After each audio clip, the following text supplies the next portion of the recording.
Hello and welcome back to another tutorial. In this video I'll be showing how to make a circle dress with puff sleeves and pockets. It has a yoke as well, so if this is something you're interested in learning or knowing how to make, you definitely want to keep on watching up to the end of this video. I love how comfy this dress is. It is really stylish and chic and yet so simple. So if you want to know how I made this, you definitely want to keep on watching. This is my main fabric, Ankara, of course, 3 yards of that, my lining fabric, which is over here, and this is wadding. I've got I think a 1/4 yard of this, which I'll be using to part the upper part of this dress. And I've got this cashmere fabric. I've got white and it's in 1.5 yard. I like how steady it is.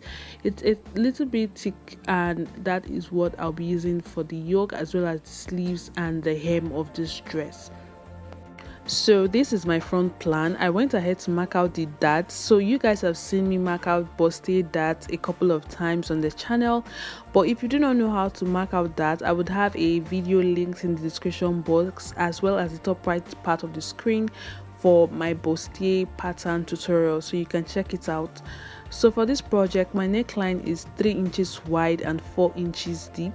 So I have a neckline that is 3 inches wide and 4 inches deep, and this is what the pattern is looking like currently. Now, since this garment will be having a yoke, I'm going to measure 6 inches from that armhole line and mark the 6-inch spot. Then I would connect it back into that upper chest line, and this would serve as the yoke for this garment. So that is my 6-inch point. I'm going to connect it back into that upper chest line, which is this line here. Like I said, if you don't know how to draft a bustier pattern or how to take your body lines, I would have a video linked in the description box. Now for my dart, I'm going to raise my dart upwards to meet that yoke line and extend it. So when you do that, it should look something like this. Next up, I'll be making a vent at the top of the neckline along the center front.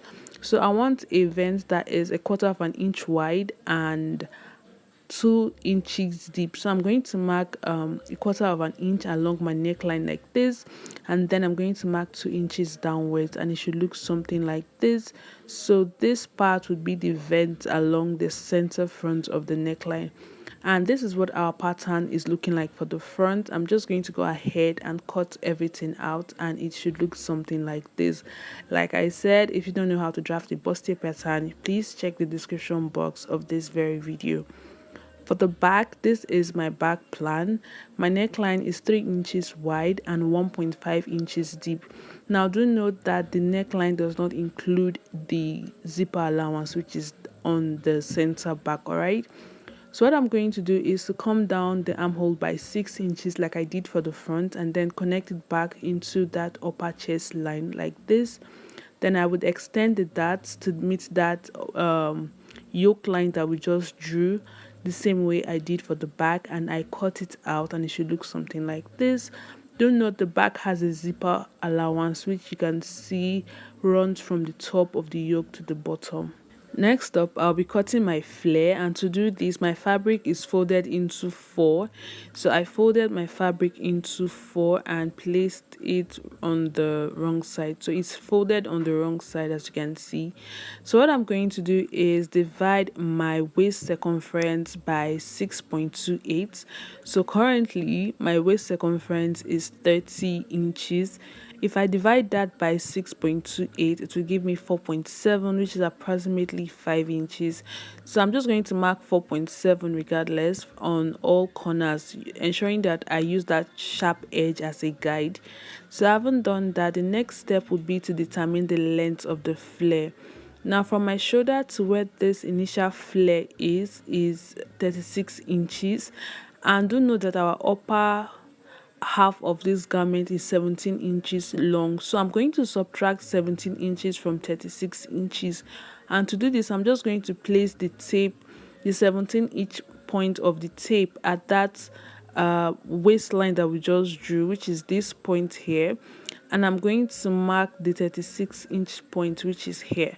So I'm going to subtract the upper half from this half, just so the garment doesn't come out too long. So you want to ensure you remove the upper half of your garment, or the half length of your garment, before cutting out this flare. So that is why my tape is placed at 17 inch on that waistline. Then I marked 36 inches all the way around, and this is going to be the flare for this garment. So I am just going to go ahead and cut that out. Using my pattern pieces, I cut out my main fabric and iron wadding onto the wrong side, so I'm going to join the dart on both sides. Then for the yoke, I ironed wadding onto the wrong side as well to make it steady and firm because of this vent here. So you want to either use air stay, collar stay, or whatever type of stay you have to make it steady and firm. I cut out a matching piece using the same material, so I'm just going to place that right sides facing, and then I would stitch along the neckline, down the vent, and through the other neckline. And this would be used to turn the entire neckline for the front as well as for the back. So whatever I'm doing for the front, I'll be doing for the back as well. So after joining the darts of the front plan, this is what it looks like. Next, we'll be attaching the yoke to this plan before turning the sides with a lining. I notched the midpoint of the front along that upper chest area, and I did the same thing for the yoke along the upper chest area. So after notching the midpoint, you want to ensure that you place both notched points and they are aligned before stitching it down like this. So when you stitch it down, it should look something like this. Then I'm going to take my lining, which I have also joined the dart of the lining basically the same way I joined the dart of the main fabric. Then I would stitch it right on top that first seam that I used to join the yoke to the Ankara fabric.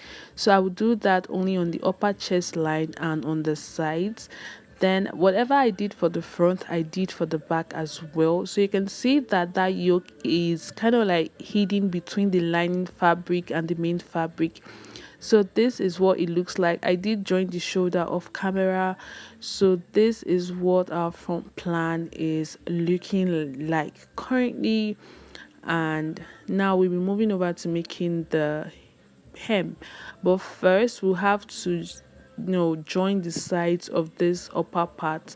So what I'm going to do is to bend this over and secure the zipper allowance with pins, as well as secure the sides with pins before taking my body measurements and sewing it down. So this is what it looks like. I basically just pin down the sides and the zipper allowance. Then I'm going to join the sides using my body measurements before attaching the flare to this. All right, after attaching the sides together or joining the sides, this is what we have currently.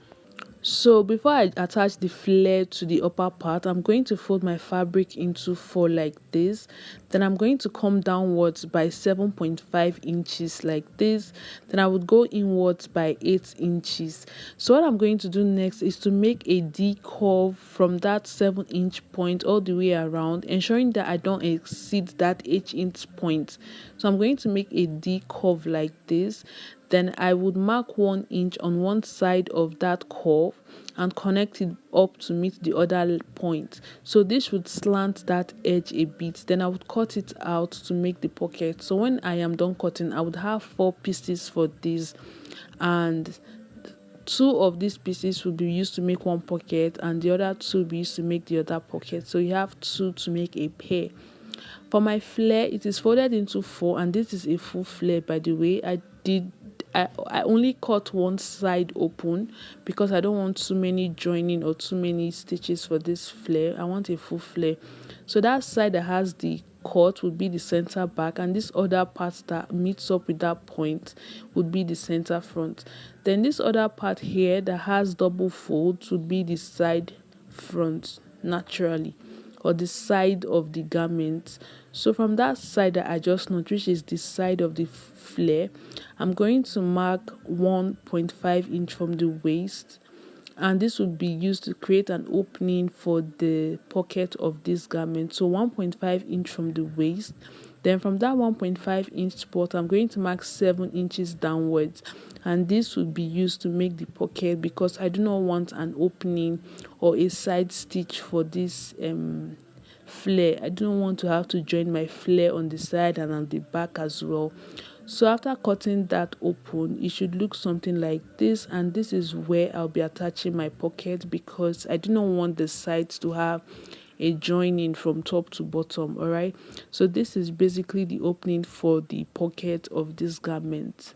Now to make the pocket, I'm going to take two of these pieces and sew them all the way around along that D curve, and I'm going to repeat the same thing on the other one. Fold it right, place it right sides facing, and sew all the way around that D curve. All right, so after sewing it all the way around, I'm just going to turn it right sides out, ensuring to take note of the part that has the slant. Remember, we slanted it by 1 inch on one side, and that side that has the slant would be on the lower part of the pocket. So this is the opening for my pocket. I'm just going to fold it over like this. Then I would place this pocket inside that hole like this, as though I was going to attach a sleeve.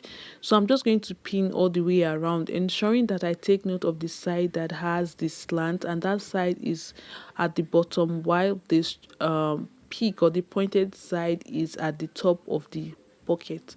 So I'm just going to pin all the way around before taking it to my machine and sew that down all the way around the opening. So I'm just going to sew that down and show you guys what it looks like.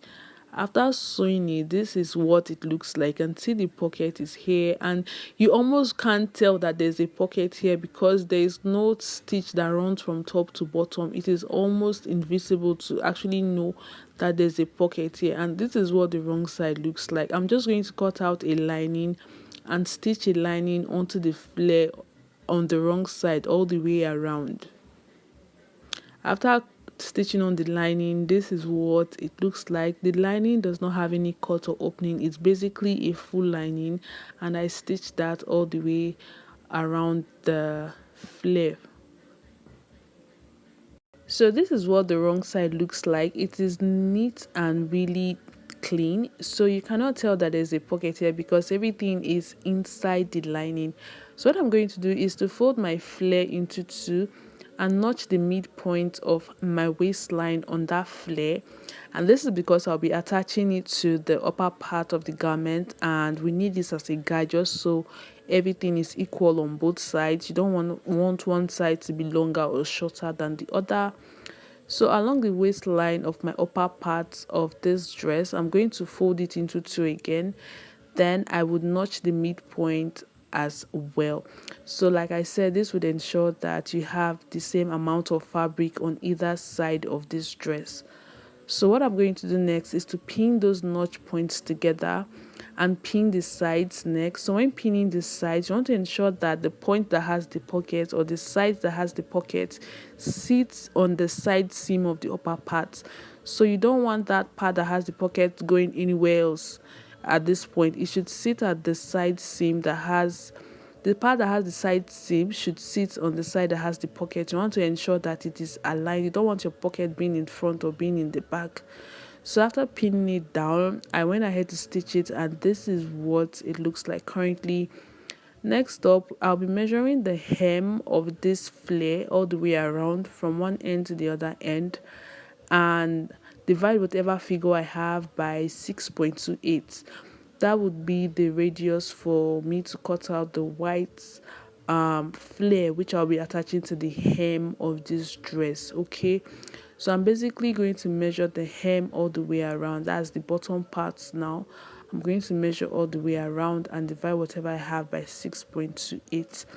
After measuring, the hem of my flare was 144 inches, which is actually a lot, and I don't have enough fabric for that. So I'm just going to divide 144 by 2, and when I do that, I have 77 inches. All right, so because I'm economizing fabric, I'm going to divide 144 inches by 2, and that is 72 inches. So when I divide 72 inches by 6.28, I have 11.5. So from this folded edge now, I'm going to mark out 11.5 roughly.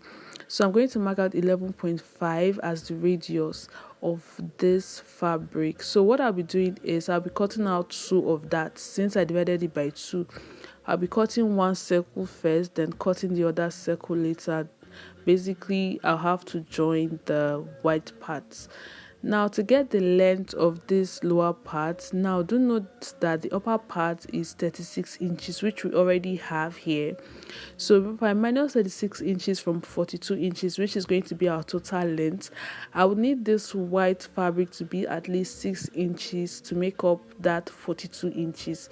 So, but because of hem allowance and seam allowance, I would cut out a fabric that is at least 7 to 7.5 inches, but I worked with 7 inches. So this is the length of 7 inches. So I'm going to cut this initial flare out. After cutting this one out, I would place it on the other part and cut more, so I would join to the hem. After joining it to the hem, I went ahead to fold the base. This does take a lot of time, so you want to take your time while doing this. So this is what it looks like at the hem after attaching it. For the sleeves, I cut out a sleeve that is 15 inches long and 30 inches wide. So what I'm going to do is to sew the sides of the sleeve together and make a double fold at the hem before attaching an elastic band. Now I'm going to do this off camera because I don't want this video to be longer than it already is. So I'm just going to fold the sides together, after which I'll be attaching the elastic band at the base.